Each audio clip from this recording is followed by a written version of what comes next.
आम्ही 4 वाजता उठून रेडी झालो. जर त्यांनी आधीचा व्हिडिओ बघितला नसेल त्यांनी नक्की आधीचा व्हिडिओ बघा. पार्ट 1 हा आपला पार्ट 2 आहे.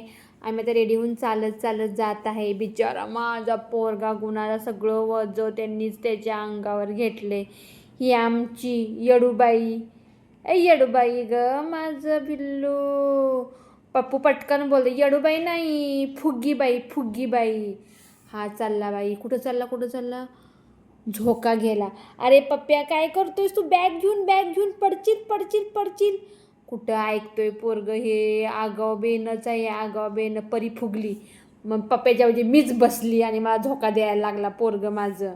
अशा आठवल्या माझ्या लहानपणीच्या आठवणी. लोकांना जरा आम्ही झोका खेळत बसलो.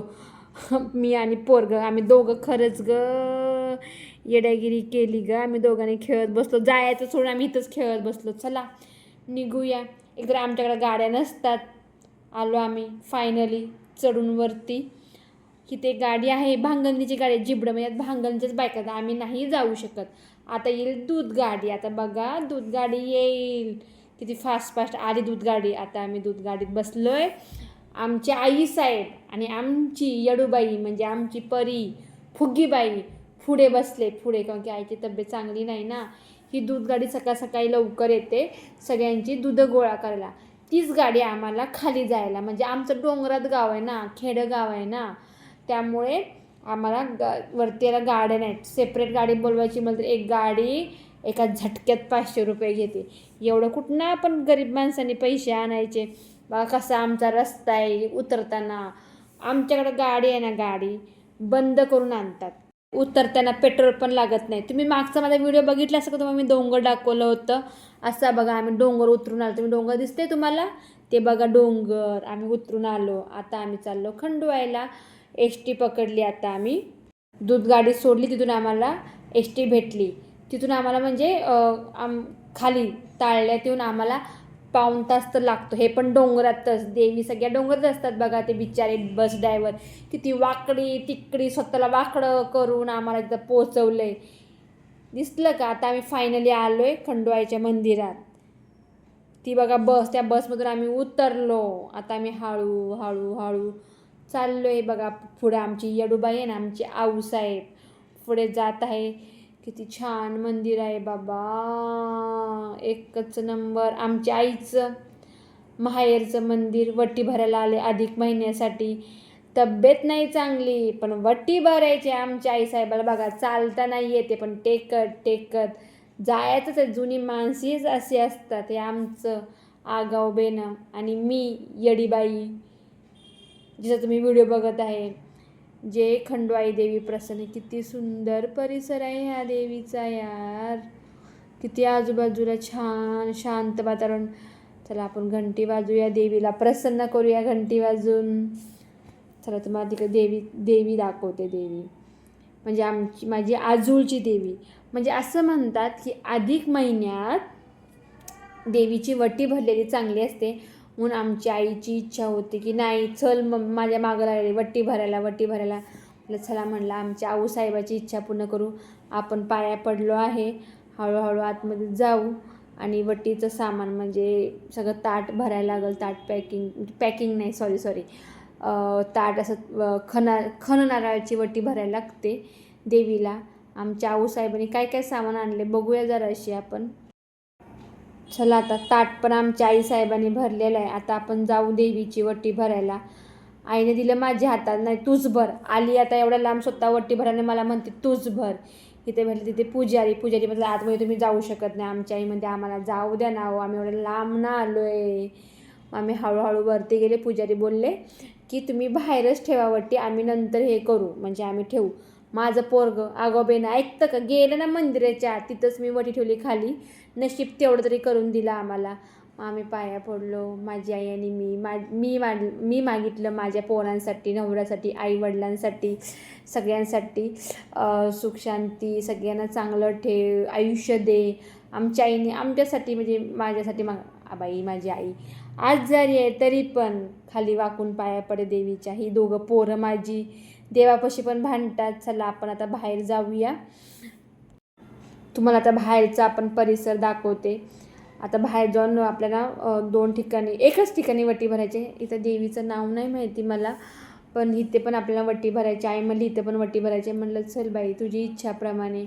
घेतली वटी, म्हणजे माझी वटी वेगळी घेतली, आईने आईची वटी वेगळी घेतली. आई म्हणली इथे आपण भरूया, चांगली असते म्हणून आईने वटी भरली. किती गं देवी सुंदर आहे. तिथे एक बाई म्हणते बघा तुम्हाला तिथं दर्शन आहे, तुम्हाला मी इथं दर्शन दिलं ना तर आमची आई म्हणते क्या हो पांडुरंगाच्या मंदिरात तुम्ही जावा पंढरपूरला, तिथं पायथ्याशी दर्शन भेटतं का की गरिबाचं दैवत आमचं गरिबाचं, आणि तुम्ही इथं आम्हाला पाया पडून देत नाही, अशी आमची आई साहेब. असं आमचं दर्शन झालं. इथं आम्ही आलो परत शंकराच्या मंदिरात, इथे पाया पडायला. आमची आई पाया पडली, मी पडली. आता पप्पूला एक कामगारी दिले नारळ फोडायची. गेलो ना आम्ही शंकराच्या मंदिरात नारळ फोडायला. फोडला माझ्या पोराने नारळ पावला नाचला. नारळ म्हणजे आमच्याकडे म्हणतात नारळ पावला. आईने अशा प्रकारे पाण्याचा नैवेद्य दाखवला. पण पोरगं माझं मग आम्ही आई म्हटली आपण मंदिराच्या बाहेर एक येडा घालू, म्हणजे प्रदक्षिणा घालूया, चांगलं असतं. मला चला म्हणलं आई साहेब तुम्ही जसं बोलाल तुमचा हुकूम सरा खोपे. नंतर अजून इथे एका ठिकाणी अजून एक नारळ फोडायचा होता, तसं माझ्या पोराने फोडला ना नारळ एका झटक्यात, आणि नैवेद्य दाखवला देवाला पाण्याचा. बसलो ना आम्ही खायला. घरून आणलेली चपाती आणि ताळ्यात घेतली कांदा भजी आणि चण्याच्या पिठाची पोळी. भूक लागली. मी आणि आईनी आणि पोरांनी मिळून खाल्लं ना दमकावून मस्तपैकी. घरचं जेवण खाली बसून काय मज्जा येते गावी. असं खाऊ का आपण मुंबईत. कसलं भारी वातावरण बघितलं ह्या देवी पुढचं. फायनली आम्ही निघालो. मला निघावं आता, खूप दुपार झाली होती. ते लवकर बसेस भेटत नाही, बसची वाट बघतोय. पण आम्हाला एक भेटलं जिबडं. किती नशीब आमचं चांगलं बघावं. आम्ही बसची वाट बघितली, मला बस नाही भेटली, पण आम्हाला एक जिबडं भेटलं, पण ती चालली होती दुसरीकडेच. ते म्हणले आम्ही दुसऱ्या देवाला दर्शन करायला चलो, आम्ही पण येतो. इथे बघा परी झोपली. भाऊ बहीण भांडतात. आणि पोरगं ग माझं किती ग बहिणीला किती प्रेमळ माया करतोय. आणि आम्ही गेलो आणि त्यांच्यासोबत. काय नशीब आमचं बघा. आम्ही चुकून त्या लोकांना भेटलो, ते आम्हाला घेऊन गेले. म्हणलं चला आता बस नाही तोपर्यंत आपण दर्शन पण घेऊ. माईमध्ये इथं पण देवीची वटी भरायची. तिथं आलं ना बाई एका आईंच्या अंगात. मी पण तुम्हाला कसं वाटते बघा, तुम्हाला पटते का नाही, पण आमच्याकडे ह्या प्रथा आहेत त्या चालतात, पिढ्यानपिढ आहेत. त्यांच्या अंगात आला. आम्ही अशा प्रकारे तिथल्या देवीची वटी भरली आणि तिथले व्हिडिओ काढले आणि तुम्हाला दाखवले. खरे आमचं खंडोबाचं आणि दुसऱ्या देवीचं एका दर्शन झालं. म्हणजे ते आयांच्या देवी म्हणतात, आया म्हणजे मला प्रॉपर एवढं माहीत नाही आहे, पण तिथली एक प्रथा आहे की आई म्हणते की तिथल्या देवीचं असं म्हणणं आहे की एका रात्रीत जे कोणी माझं मंदिर बांधून देईल तेच तरच माझं मंदिर बांधायचं. त्यामध्ये साध्या असं झोपडीत ते पत्र्यात मंदिर आहे. त्याच दादाने आम्हाला सोडलं परत. मग तिथून आम्हाला एसटीच नव्हती, तर आई म्हणली चला चालत जाऊ, जसं आपण लहानपणी चालत जायचं. आईला म्हणलं चल ग बाई जाऊ. म्हणजे माझ्या लग्नाला झाले 12 वर्ष तुम्हाला सांगते मी. त्याच्या आधी 2 वर्ष म्हणजे मी गावी खूप कमी जायची. त्याच्या आधी मी ह्या रस्त्यावरून चालत जायची. सध्या पायी वाटेचा रस्ता बघा, काटे खूप झाले तिथे या पायी रस्ते. आता रस्त्याने कोण जातच नाही, आता माणसाकडे आल्यात गाड्या. आई म्हणली चल जाऊ आपण. पायी चालत जायला आमच्या गावी ॲटलिस्ट 2 तास लागतात. आईची तब्येत चांगली नाही. आई म्हणली चल आपण जांभळं करवंद खात जाऊ. आईला म्हणलं चल माझ्या पोरांना पण कळेल आपण कुठून जायचं. हे पण डोंगर आहे, डोंगर खाली उतरून आपल्याला जायचं आहे. किती सुंदर बघा आहे इथलं गाव. म्हणजे आईच्या मावशीकडे जायचं आहे अशी म्हणली मला. मी पण म्हणले चल, म्हणजे आईची सख्खी चुलत मावशी, म्हणजे आईच्या बहिणीची बहीण चुलत, मग तिच्याकडे जायचं होतं आम्हाला भेटले जांभूळ पिकल्या झाडाखाली ढोल कुणाचा वाजतो, ढोल कुणाचा वाजतो. आठवलं ना बाई मला हे गाणं. तिथंच मी गुणगुणायला लागली. मी, माझा पोरगा, माझी आई आणि माझी परी आम्ही खात जांभळं केली ना गोळा. आमच्या पप्पांना डायबिटीस आहे ना, जांभळाच्या बियाची आम्ही ठरवलं पावडर बनवायची.